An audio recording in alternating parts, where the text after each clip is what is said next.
I want to talk about minimalism, toys, and play. When I started my minimalism journey, which was about 3 years ago, one of my biggest questions was, how many toys should I have? How many toys should my kids have? And one of the reasons is because I know that for a lot of parents, and this was my case as well, toys is something that you accumulate a lot of, and if you're not careful with gifts and things that you buy and things that you just happen to accumulate, you start accumulating a lot of toys. And so I wanted to go into a journey of like figuring out what's enough, what's a good amount of toys.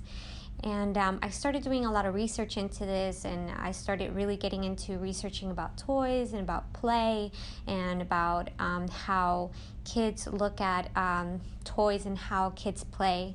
And I actually found some really great research that helped me into my journey, and I want to share 3 things that I learned. And so at the beginning, what I did was, the first thing that I did is just that I uncluttered. I decluttered, and I made sure that I got rid of a bunch of toys and just got just a few toys that my daughter started playing with. And immediately I saw a change.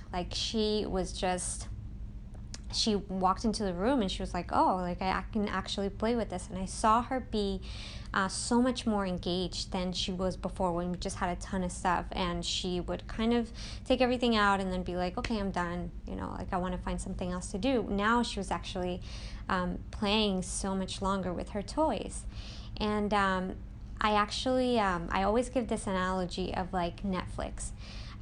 Your kids, when you're like going through Netflix and looking at what to watch, you go through it and you're like, oh my gosh, there's nothing to watch, when really there's a ton of stuff. It's just too much, and sometimes it's hard to make decisions. And kids have the same thing when they see a ton of toys.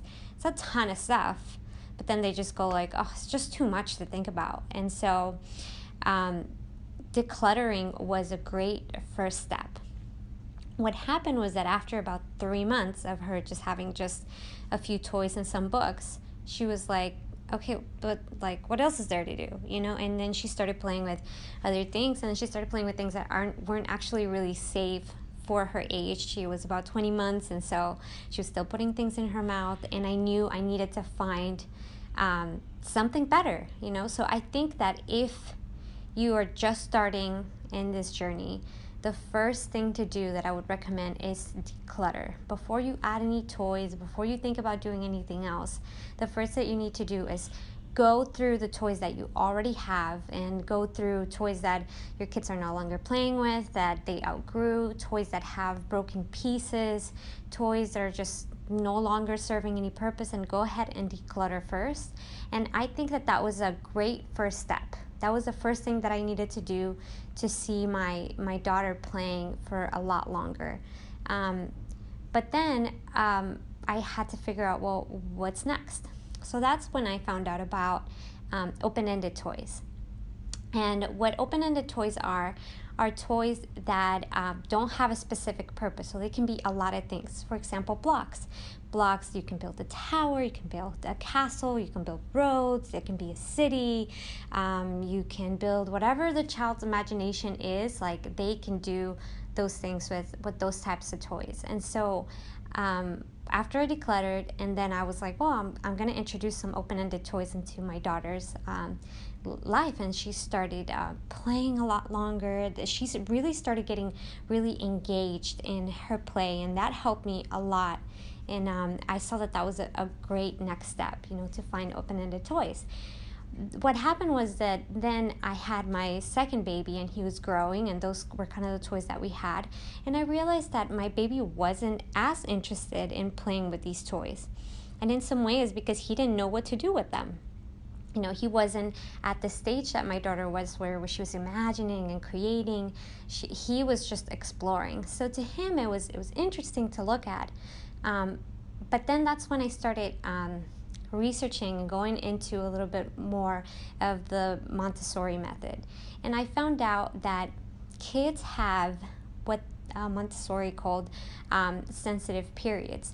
And what it is that every child, depending on their different ages, they're interested in different things. And so we have to figure out what the child is interested in and offer him or her toys that are that explore that side of whatever it is that they're trying to discover, or the skill that they're trying to develop.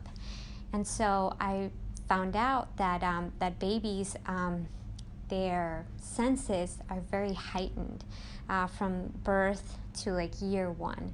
They want to see, they want to touch, they want to see what it feels like in their mouth. And so when they see a toy, and you'll see like little babies are like fixed on like fans or big pictures, and it's because their senses are developing, and to them that's really interesting. And so I started noticing that my son was really interested in these things. And it wasn't like the toys were like you press a button and then suddenly starts flashing and all this stuff. Those weren't the kind of toys that he was interested in. He was interested in the little details of the wood and different materials and different things that would feel different in his hands, that would feel different in his mouth, that would make a sound when he started sitting up and he started hitting things. We had these like little metal pots, and he loved those things because every single time that he banged them, they made a sound, and that was really interesting to him. So I started realizing that depending on the age, there are different toys that help children continue to develop whatever there is that they're developing at that stage. And so then I realized that at the time that I introduced my daughter to open-ended toys, she was actually ready for those toys. It was the stage that she was in. She was in a stage where she was already almost 2.5, somewhere around that age. And she started imagining, she started pretending, and she started copying what I was doing.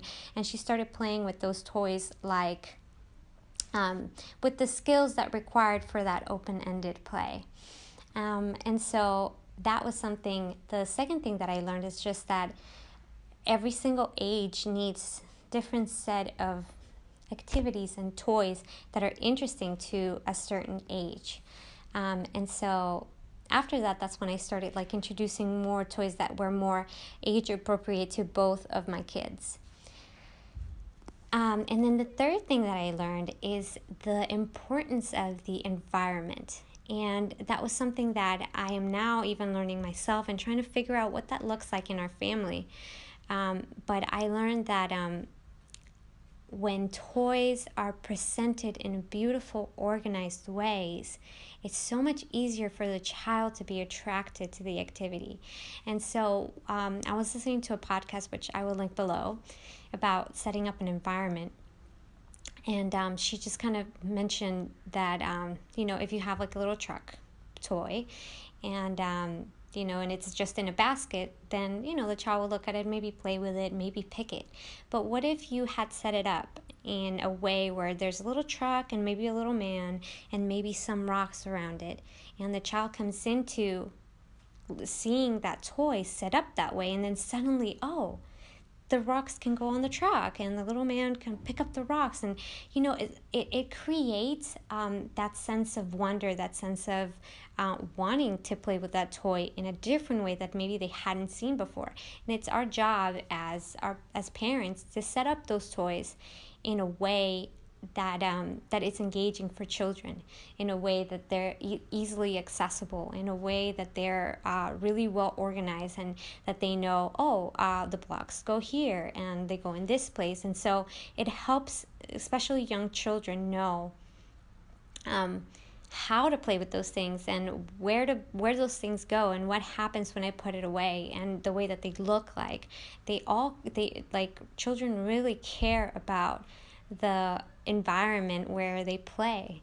So that's something that I'm still learning how to do myself, that I'm still trying to figure out, how to present those toys. And the thing that I think about right now is like, that's so much work. Like, who has time to do that? But honestly, when you do that little bit of work before, maybe the night before, or even just on a day where you have time, you'll see that then your children give you a little bit more time, a little bit more freedom, because they're engaged in their play. And that's a great thing that I saw with minimalism and keeping a few toys that they loved.